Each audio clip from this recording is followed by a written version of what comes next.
In Desire to Learn, you may encounter a problem where you go to email one or more of your students in a class and you get this not authorized error.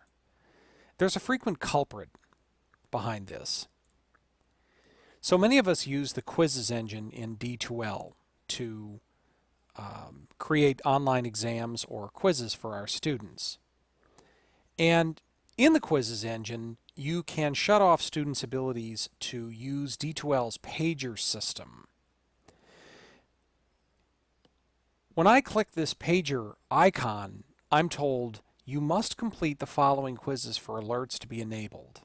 And it gives me the name of the quiz. And in fact, it's a link. If I click on it, it'll actually take me directly to that quiz. Now, the interesting thing is this quiz is actually in a different course from the course within which I was trying to email my students.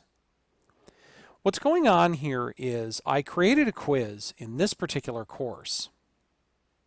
And it happens to be this quiz right here. And I armed the cutoff for D2L's pager system.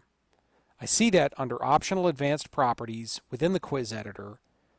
I'm in the Properties tab of the quiz editor.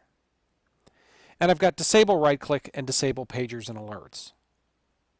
Then, at some point, I took this quiz as a student.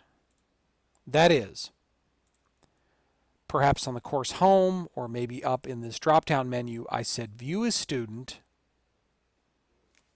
I went into the Quizzes tool and I clicked on the quiz to try it out, to see what it looked like, to see what my students would see.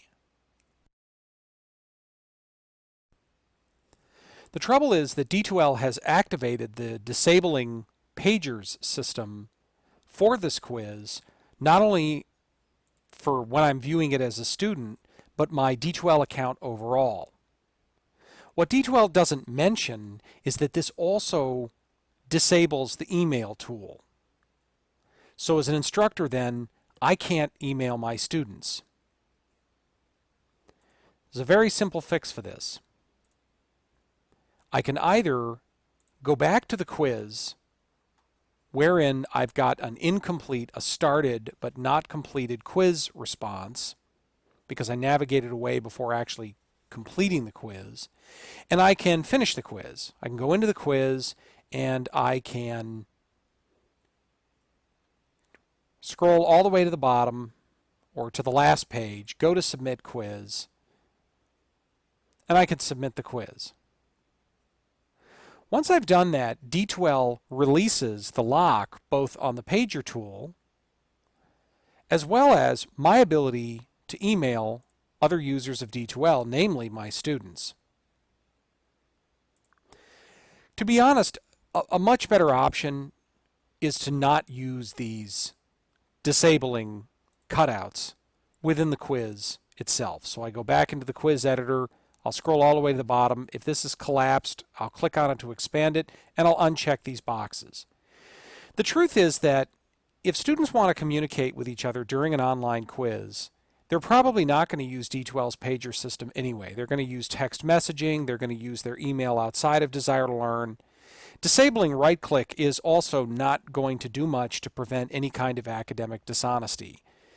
These were added in a much earlier time in the way the internet works, and they really are no longer useful for preventing students from, for example, completing exam questions in some sort of dishonest way. So you may as well just shut them off, quite honestly.